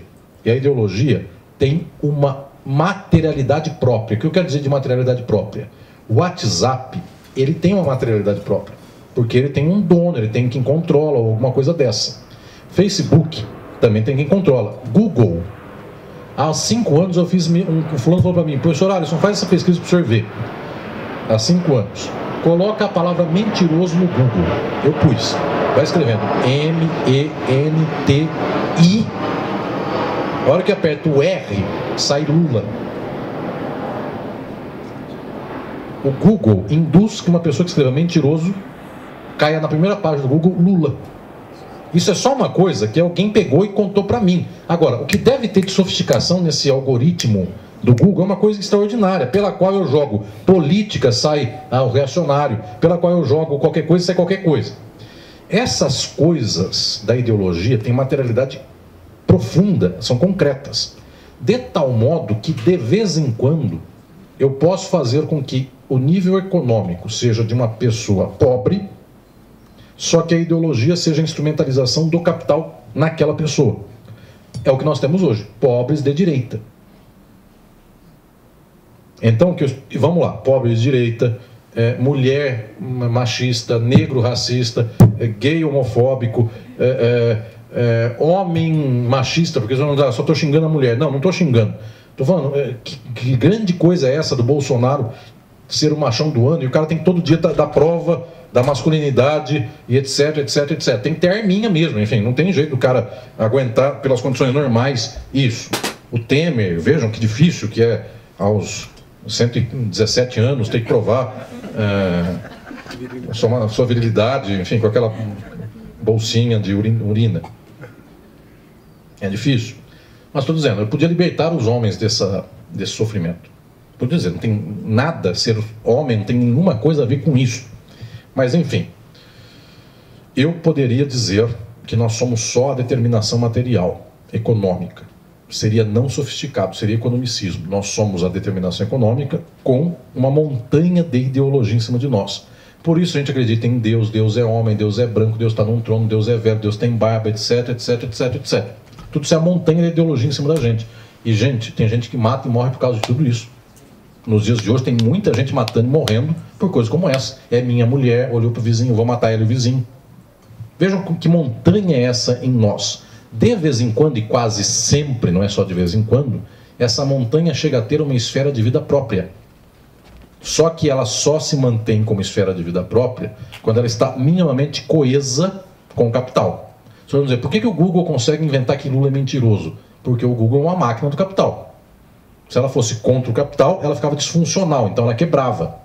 Vejam, teologia da libertação é uma coisa bonitinha. Toda vez que eu encontro um teólogo da libertação, eu dou um abraço. Outro dia eu fui para o Rio Grande do Sul falar lá com o meu querido amigo, o padre Pedrinho Guareschi, que é um padre comunista. Não posso falar isso porque depois ele é expulso dele. Corta essa parte. Eu quero defender o meu amigo. Que levou o meu livro, esse livro que eu vou fazer o autógrafo agora, Crise e Golpe, ele pegou e levou para o Lula na cadeia. Ele foi lá, ouviu o Lula em Curitiba e levou meu livro para o Lula ler. Por que a teologia da libertação não prospera? Padre Pedrinho Guareschi, quem não conhece, vá atrás para saber. Pedrinho Guareschi é um primor de ser humano.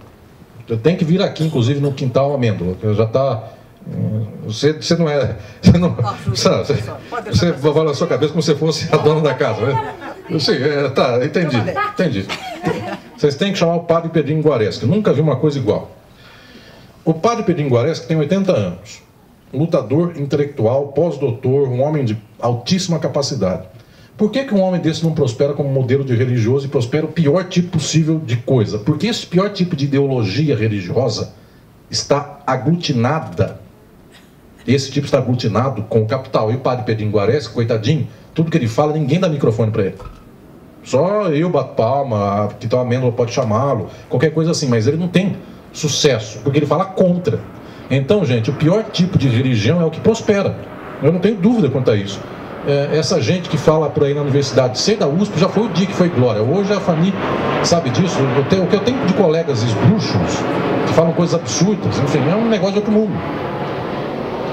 Então, meus prezados, a ideologia existe materialmente. É aquilo que o Freud e o Lacan sempre ensinaram. Se eu acho que eu estou vendo uma aranha dia e noite na minha cabeça, a pessoa, como é que ela trata isso psicanaliticamente? Falar que mentira, não tem aranha nenhuma, não tem nada. O Freud dizia, eu não posso fazer assim. O Lacan também dizia, eu não posso tratar desse jeito. Se eu passo 40 anos da minha vida achando que tem uma aranha na minha testa, tem.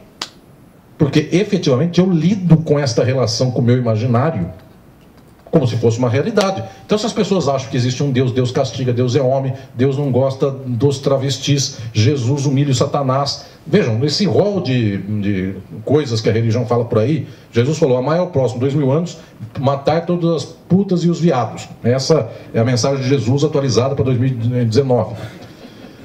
Se as pessoas acreditam em coisas como essas coisas não são absurdas, elas vivem por isto. Elas efetivamente vivem assim. Então, qual é o ensinamento? Com isso eu concluo. Isso eu falo no Crise e Golpe, falo no Estado de Forma Política e nos outros livros. O ensinamento é que eu tenho que lidar com as duas esferas juntas. Não adianta só eu tentar cavucar no nível econômico, simplesmente tentando chegar a ele. Porque efetivamente tem que chegar a ele e também no nível ideológico. O que é o nível ideológico? Batalha das ideias. Escrevo isso no prefácio do Crise e Golpe. Quem for revolucionário tem que fazer batalha das ideias. O que é batalha das ideias? Eu, quando vou falar com alguém que é um fascista religioso, pergunto, filho, você acredita em Deus? Sim. Todos somos irmãos? Sim. E como é que dá certo a tua crença em Deus sendo o fato que você persegue prostituta? E começo a tentar batalhar as ideias. Essa gente, meus queridos e queridas, com pouco tempo, alguns deles conseguem virar para o nosso lado. Ninguém pode ser tão orgulhosamente esdrúxulo. A não ser que a pessoa ganhe alguma coisa com isso. O que é alguma coisa? Dinheiro. Aí sim, a pessoa vive economicamente disso, aí é outra coisa. Politicamente, a pessoa ganha voto. Mas tirando isso, gente, a minha empregada doméstica, eu já fiz ela sair de um extremo e chegar no outro, só com 10 conversas.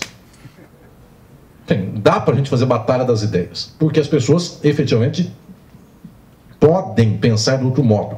Só que o fundamental é o econômico, o fundamental é o material. Esse é o difícil. Por quê? Porque eu consigo convencer a minha empregada doméstica a não ser tão reacionária. Só que eu consigo fazer com que a classe trabalhadora consiga se libertar somente conversando com alguém? Nesse nível, não. Então, por isso que a sobredeterminação está aqui, a determinação está aqui. E precisa atacar esta, fundamentalmente. É a essa que falta coragem ou luta de todos nós. Mas, com companheiras e companheiros tão especiais quanto vocês, eu saio daqui com 10% menos de desesperança, porque eu ainda acredito que as coisas deem certo. O professor Erval, que está aqui presente na noite de hoje, eu ainda acredito que o professor Erval vai ver o SUS florescer. Então, o senhor fique forte e firme aí, que a gente vai ver ainda muito remédio ser dado por aí para quem precisa. E muita luta sendo feita para a nossa gente. Queridos e queridas, obrigado. Antes que o próximo avião passe por cima de nós, eu começarei os abraços a todas e todos. Boa noite, queridos e queridas.